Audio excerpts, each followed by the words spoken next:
they go. Even when they write their laws, it doesn't matter how progressive the law is. It all depends on who's enforcing it. In fact, and this is the biggest irony, back in 1998 was the very first ever conviction for the crime of genocide. Nobody in history has ever been charged or convicted of the crimes of genocide. And the Nazis don't count. If you look at the charges that the Nazis in the Nuremberg trials were hung for, it was not for the crime of genocide, because it wasn't until after the Nuremberg trial and after the liberation of the concentration camp was the crime of genocide even recognized. So when they killed off the Herero, when they killed off the Kalinagos, all the genocide in Rhodesia, the genocide in Kenya, the genocide of the Native Americans, the genocides of the Native Canadians, the genocide of the Aboriginal Australians, all this orgy of extermination that Europeans went on, they never even had a concept of genocide. That was called settlement. That was called bringing the light of Christ. They didn't come up with this term genocide until after white people got a taste of white treatment.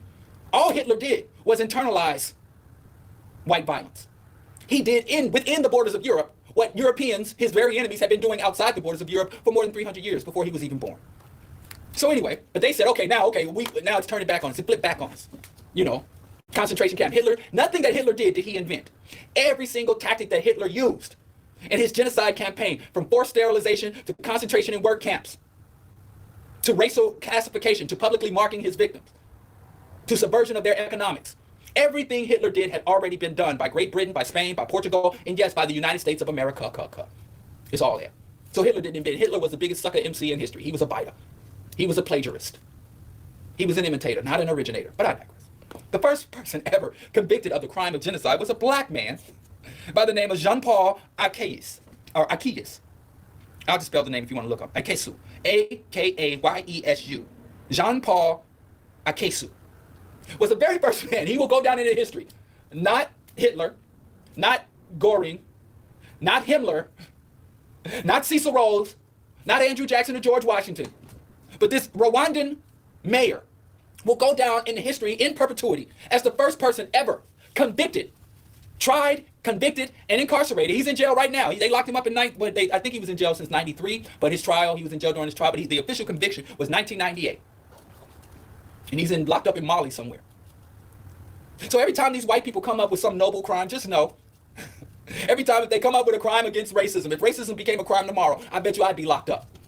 Because white people, when we call out, hey, that's a racist act, oh, you're the one that said race first.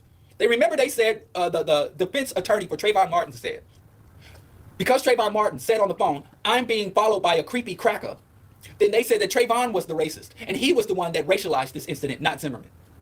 Go look up the transcripts. Go look up the article. Trayvon was the racist, according to the prosecutor, and according to all of. And Zimmerman has a huge fan base.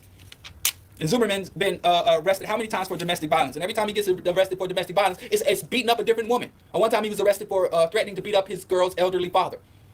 But I promise you this: every single time Zimmerman gets arrested and he breaks up with a girlfriend, there's a whole slew of women ready. He is an icon amongst the white nationalists. He is a folk hero. He's like the Lone Ranger. He's like Johnny Appleseed. White folks love him, and they love what he did. And there's even some black people who support Zimmerman.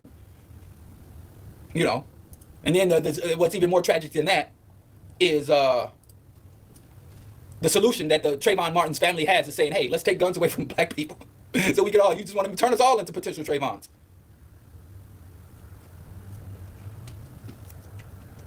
I continue to digress. Let's move on for that. Just the lesson here is, it ain't about the laws, it's about the power. No matter how many progressive laws or progressive reforms we get, and I'm not saying don't fight for your progressive laws. I was just lobbying. I was supporting one of the candidates, a state senator, Ford, who was running for mayor. And one of the reasons I worked with him is because I was able to work with him on developing a progressive platform here in the city of Chicago to help decolonize and decorporatize our communities, give more economic independence and mobility to the black community. So I'm not anti-policy. I'm not anti-progressive law, but laws are only as good as their enforcement. So we need power. That's what commentators say. We need power. It's not enough just to have good laws and then to trust those law enforcements to Trump or Obama-appointed neo-fascist or neoliberal judges. We need progressive laws, and I'm not saying my laws don't matter. Y'all love just dismissing things that do matter. And there's an analogy I have, because hell, I didn't blow my time, so I ain't even gonna pretend like time is just an illusion anyway, isn't it? Y'all have some rhetoric about black people being on a different frequency or vibration than white people. That's why we never on time or something like that. Just whatever rhetoric you have to make excuses for me being irresponsible for my time, please send it to me so I can use that. But anyway, here's what it is. This is our situation, black people. We're on a slave ship. Now, the whole planet, or let's limit it to the country, because some of y'all on that ADOS, y'all think America is the world and the world is America. But let's say the United States is a slave ship. And so if you're on a slave ship, it's a really bad thing. But the irony of being on a slave ship is the very thing that is the source of your misery is also the very thing that sustains your life. So if you say, I don't want to be on a slave ship in the middle of the Atlantic Ocean, you're going to jump up and blow a big hole in the slave ship. And I know y'all say freedom or death. I know that's a wonderful chant, but I don't want my family and my children to die. So yes, freedom or death, but freedom or death does not mean give me freedom or I'll commit suicide. Freedom or death means that I am going to use all of my time, talent, and resources to work to secure freedom, even if the result of that will cost me my life. So freedom or death is not a passive thing, saying give me liberty or give me death. We're not waiting on anyone to give us anything. It means that this is a commitment that we're making, that we're going to dedicate our entire lives to. You can live according to the freedom or death mantra and live to be 115 years old. It just means you give your time, talent, and resources over to securing freedom for your people. So at the same time, you have to exist and make sure the slave ship stays afloat. At the same time, you're trying to get out from the shackles in the bowels of the slave ship. And that is why it's a delicate thing. You don't want to sustain or legitimize the slave ship, but it's still, if it sinks, then you're dead. And some people take that position. And if they take that position, there are some people who pretend to take that position. They say, well, I ain't worried about politics. I ain't worried about voting. I'm not worried about policies. I'm not worried about nothing that happens in this country. This country ain't right. It's racist. I don't care about nothing that happened. But here you sit. So if as Trump goes and guts the Environmental Protection Agency, and he allows coal companies and copper mining companies and to emit more toxic substances into our air, into our waterways, as he opens up, preserves, and he allows for drilling in the Arctic, as Trump's policy destroys the environment, you're still going to suffer the consequences, and your non-participation or your non-engagement does nothing but hastens our demise. So at the same time you're working to overthrow America, and in the interim between oppression and liberation, at the quarter-mile mark and that 100-mile run, you're saying, well, environmental policies, or reduce carbon emission, vegan diet, welfare and food, meals on wheels, reducing police presence in black public schools. There's incremental steps that are not by any means, by anybody's definition, liberation, but they matter. Black lives matter, black policy matter, even reforms. You don't do reforms because they will liberate you. You don't participate in the US election because you think it will liberate you. Look at Russia. And some of y'all don't believe this because y'all so slick. And I'm so sick of black people falling for one form of propaganda, thinking, oh, I fell for this other form of propaganda, which means I'm not going to fall. A lot of black people that are rejecting Democratic propaganda, and I applaud you. Bless your hearts. Like, I ain't with Hillary. And I love how black people are waking up, and a significant amount of black people are really getting hip to the Democratic hustle. I applaud you. Bless your heart. But a lot of times y'all trade the Democratic rhetoric for Republican rhetoric. Y'all go from, screw Hillary to no collusion. It's like converting from Christianity to Islam and thinking you have awakened. Converting from Christianity to Islam converting from Democrat to Republican, and a lot of y'all are not card-carrying Republicans, but y'all spew Republican rhetoric and Republican talking points. But anyway, the Russians did interfere in the election. That is proven. It's demonstrated. It is admitted. Mueller, the FBI, they proved their case. There was, and all of the counterpoints and counter-arguments, none of them held water. If you followed the case, you know the Russians interfered in the U.S. election. The extent of their success, they succeeded in some of their agendas and they failed in others. That's how agendas work. But fortunately, due to Mitch McConnell's obstructionism, they'll have a whole new opportunity to screw in U.S. election. But my point is not, because I don't condemn Russia for interfering in an election. I say that no one has to respect the election integrity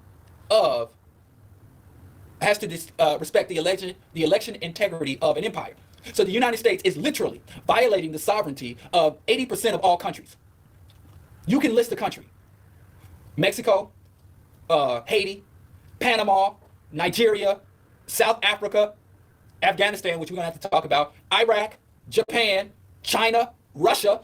I could list, you throw a dartboard at a map of the world, and I could give you a plethora of ways that the United States has violated the sovereignty or border integrity of those nations.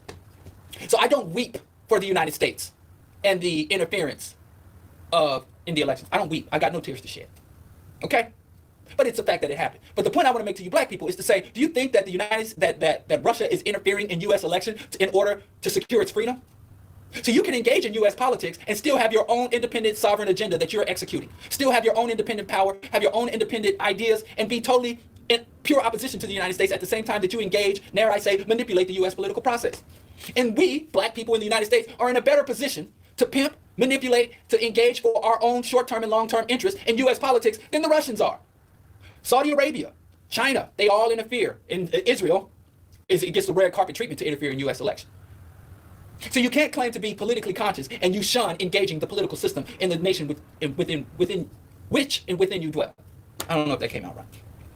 Which within you dwell, that you live in, damn it. So I think that black people should absolutely be fully engaged in their local political system and to a lesser degree invested in the national politics. And to say, and I love this, this is the smartest thing I've ever said. I'm so proud of myself. If I hadn't injured my shoulder on that damn motor scooter, I'd pat myself on the back right now. But I always say, for a black leader or a black person of influence like Dr. Umar Johnson, who came out against legalization of weed, big dummy, people that like him, they say black people should not engage in the political process. Telling black people to disengage from the political process makes as much sense as telling black people to disengage from the economic processes of the United States. And it's insincere for people to tell you to not vote, but tell you to invest in businesses or to try to build industry or do for self or anything economically. Because if you are serious, if you like myself have engaged in entrepreneurship, education of African people, economics and education and all the things that these idiots claim they need, even when it comes to arming yourself, all of those things are deeply embedded in politics. If you have no influence and power in the political systems, you cannot hope to have any influence or power in the economic, educational, or even armed resistance and armed self-defense areas. Because all of those are governed and controlled and heavily influenced by politics and vice versa. Dumbasses. I got one more thing I'm going to talk about. Well, actually, I'm out of time. Oh, damn, I'm out of time. So I'm gonna put checks by all of this. It's Lizzo's butt. I mean, she messed up y'all. Lizzo's booty that messed up y'all NBA ball chasing, and now here it is messing up Bro Diallo's show. Oh my word. But hey, we got tomorrow, right? Tomorrow, I can go home. Anyway, I'll be back Friday. Bro Diallo Show, Q4 Radio, AM 6.